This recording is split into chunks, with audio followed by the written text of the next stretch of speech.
बापू का बीपी। बापू एक अलग ही व्यक्ति थे, जिधर टटोलो एक नई सुरंग मिलती है। वो डायलॉग तो सुना ही होगा, जहाँ से तुम्हारी सोच खत्म होती है वहाँ से हमारी शुरू होती है। अब उनके ब्लड प्रेशर को ही ले लो, जहाँ लोगों का बीपी खत्म हो जाता है वहाँ से उनका शुरू होता है। उनका ब्लड प्रेशर देखकर उनके डॉक्टर्स भी दहशत में आ जाते थे। WHO के मुताबिक भारत में 40 पार हर दूसरे व्यक्ति का ब्लड प्रेशर बढ़ा हुआ है और यह बेहद चिंता का विषय है। पर बापू के ब्लड प्रेशर से हमें क्या शिक्षा मिलती है? ब्लड प्रेशर बढ़ा हुआ है तो इसे रहने दो, इसमें चिंता क्या करनी?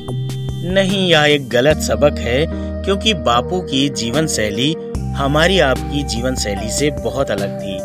राष्ट्रपिता महात्मा गांधी की हेल्थ फाइल जब पहली बार सामने आई तो इसमें गांधी जी की हेल्थ को लेकर कई खुलासे हुए।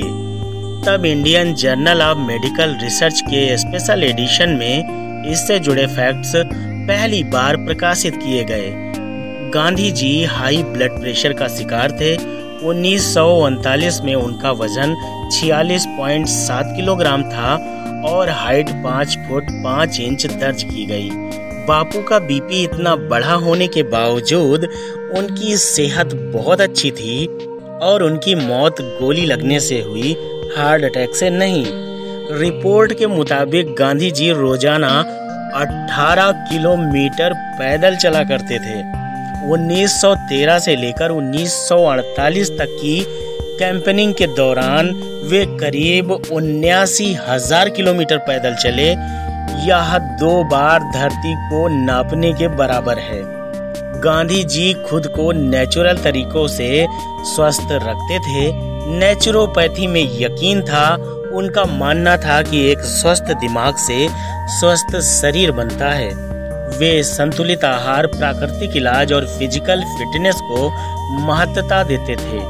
अगर वे रोज 18 किलोमीटर पैदल चल नहीं रहे होते, सेहत का ख्याल ना रख रहे होते, एक आज आम शहरी जैसे होते, तो 40 के पहले ही चल बसे होते। उनकी पद यात्राओं, जिनमें वो इतना चले कि पृथ्वी के 2 चक्कर लगा लेते, में हमेशा संदेह होता है कि उनकी पद यात्राएं फिटनेस के लिए होती थीं या राजनीति के लिए। राजनीति भले ही उसका आवरण रहा होगा। राहुल गांधी जी भी पद यात्रा के बाद बहुत बदले बदले नजर आ रहे हैं। उनका ऑरा पप्पू से निकलकर एक दार्शनिक की तरह हो गया है। मेरे विचार से मोदी जी को भी लंबी पद यात्राएं करनी चाहिए। मोदी जी ऑटोफैजी करते हैं, व्रत रहते हैं, जिसका असर उनकी सेहत पर साफ नजर आता है। बापू की दिनचर्या एक तरह से आदर्श दिनचर्या थी। उनका वजन भी सिर्फ 45 किलो था और वे फास्टिंग भी करते थे। इसका मतलब है लाइफ स्टाइल सुधारने से भी ब्लड प्रेशर सुधर नहीं सकता। नहीं, यह भी एक गलत सबक है। लाइफ स्टाइल सुधारने से, ऑटोफैजी, फॉरेस्ट फास्टिंग करने से कुछ लोगों को छोड़कर बाकी सबका बीपी ठीक हो सकता है। कुछ लोगों का बीपी जेनेटिकली हाई हो सकता है, लेकिन उसके लिए भी एक अच्छी लाइफस्टाइल जरूरी है। गांधी जी के रहने जीने का तरीका बेहद शानदार था। सभी के लिए 120-80 का मापदंड सही नहीं है। जैसे किसी का शरीर छोटा है, किसी का लंबा है, ऐसे ही किसी का बीपी कम या ज्यादा हो सकता है। तमाम तनाव के बाद भी गांधी जी के हार्ट में कोई समस्या नहीं थी। 1937 में उनके ECG जांच से यह बात स्पष्ट होती है।